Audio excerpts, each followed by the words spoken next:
എല്ലാവർക്കും സ്വാഗതം. ഇന്ന് വെണ്ടയ്ക്ക പുളിങ്കറി വയ്ക്കാം.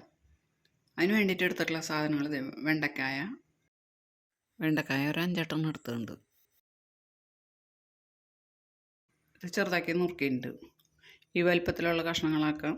ഇത്തിരി കൂടിയാലും കുഴപ്പമില്ല, ഇത്തിരി വലിപ്പത്തിൽ വ്യത്യാസം വന്നാലും കുഴപ്പമില്ല. പിന്നെ അതാ പച്ചമുളക് 3 പച്ചമുളക് എടുത്തിട്ടുണ്ട്, 4 അല്ലി വെളുത്തുള്ളി എടുത്തിട്ടുണ്ട്, കുറച്ച് ചെറുള്ളി, ഒരു പിടി ചെറുള്ളി, പിന്നെ ഒരു കഷ്ണം ഇഞ്ചി എടുത്തിട്ടുണ്ട്, ഒരു ചെറിയ ഉണ്ടപ്പുളി എടുത്തിട്ടുണ്ട്. ഇത് പിഴിഞ്ഞൊഴിക്കാം. ഇനി വേണ്ട നാളികേരമാണ്. ഒരു പിടി നാളികേരം എടുത്തിട്ടുണ്ട്. ഇത് അരച്ചൊഴിക്കാൻ. ഈ നാളികേരം ഒന്ന് അരച്ചെടുക്കാം.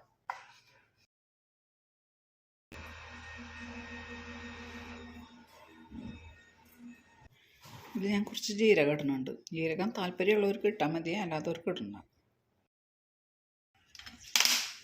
അരച്ചുകൊണ്ടുവരാം. ഇത് കുറച്ച് വെള്ളം ഒഴിച്ച് അരച്ചെടുക്കാം കേട്ടോ. അരച്ചെടുത്തിട്ടുണ്ട്. ഇത് മാറ്റിക്കാം. ഇതായി പുളി വെള്ളത്തിലിട്ട് ഒന്ന് പിഴിഞ്ഞെടുക്കാം.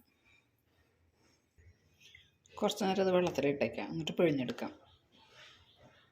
ഇനി നമുക്ക് കറി വയ്ക്കാൻ തുടങ്ങാം. അടപ്പ് കത്തിക്കാം. ചട്ടി ചൂടായതിൻ്റെ കഴിഞ്ഞാൽ അതിലേക്ക് വെളിച്ചെണ്ണ ഒഴിക്കാം. ഇതൊക്കെ ഒന്ന് വാട്ടിയെടുക്കണം. അതിന് വേണ്ടിയിട്ടാണ്. വെണ്ടക്കായ വാടിയില്ലെങ്കിൽ കൊഴുപ്പല്ലേ, വെണ്ടക്കായ വാട്ടിയെടുക്കണം.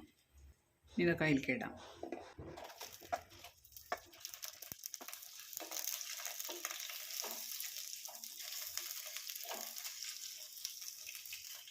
പച്ചമുളക്, വെളുത്തുള്ളി അല്ലാതെ ഇടാം. അതെ, ഞാനേ കുറച്ച് മുമ്പ് ചേമ്പല കൊണ്ട് ഒരു പലഹാരം ഉണ്ടാക്കിയിട്ടുണ്ടായി, ഒരു ചേമ്പല പാഴ്സൽ.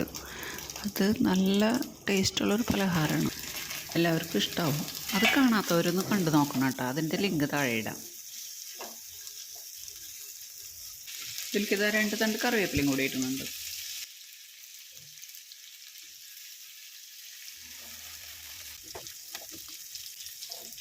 വെണ്ടക്കായൊക്കെ വെന്തിട്ടുണ്ട്, നല്ലപോലെ വാടിയിട്ടുണ്ട്. ഇനി ഇതിലേക്ക് മഞ്ഞൾപ്പൊടി ഇടാം. 1/2 സ്പൂൺ മഞ്ഞൾപ്പൊടി ഇട്ടിട്ടുണ്ട്, 1 സ്പൂൺ മുളക് പൊടി ഇട്ടിട്ടുണ്ട്. ഇതിൽ മല്ലിപ്പൊടി വേണമെങ്കിൽ ഇടാം കേട്ടോ. 1/2 സ്പൂൺ മല്ലിപ്പൊടി ഇടാം. ഞാനിപ്പോൾ ഇതിൽ ഇടുന്നില്ല കേട്ടോ.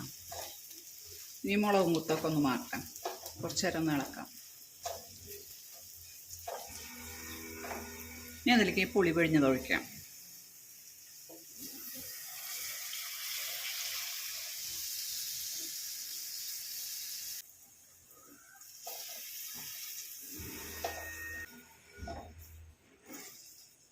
ഇതിലേക്ക് ആവശ്യത്തിനുള്ള ഉപ്പിടാം.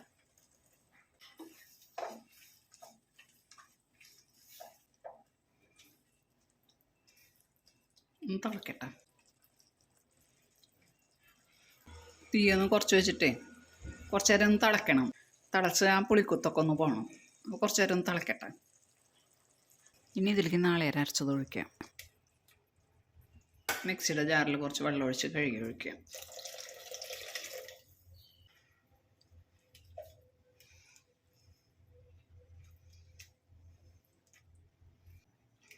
തീ കൂട്ടിക്കാം.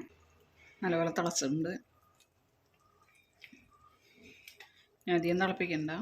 ഇത് മൺചട്ടി ആയിരുന്നേ ഇത്തിരി വെള്ളം കൂടുതൽ വേണം. ചട്ടിയിലിരുന്ന് വറ്റേ കറി വറ്റിപ്പോവും.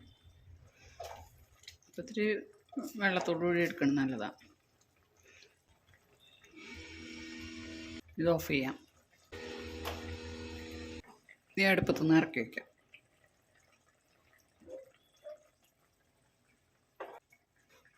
ഇനി ഒന്ന് കടുക് താളിക്കാം. വെളിച്ചെണ്ണ ഒഴിക്കാം. കടുകിടാം.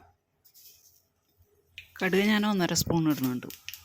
ചില കറികൾ താളിക്കുമ്പോൾ അതിലേക്ക് കടുക് കുറച്ച് കൂടുതൽ വേണം, അപ്പോൾ ഇന്ന് ടേസ്റ്റ് ഉണ്ടാവുക. കടുക് പൊട്ടി കഴിയുമ്പോൾ അതിലേക്ക് മുളക് ഇടാം. 3 വറ്റൽമുളക് ഇട്ടിട്ടുണ്ട്. ഈ കറിവേപ്പിലയും കൂടി ഇടാം.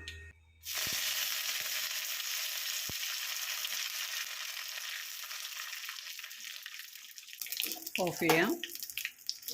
കറിയിലേക്ക് ഒഴിക്കാം.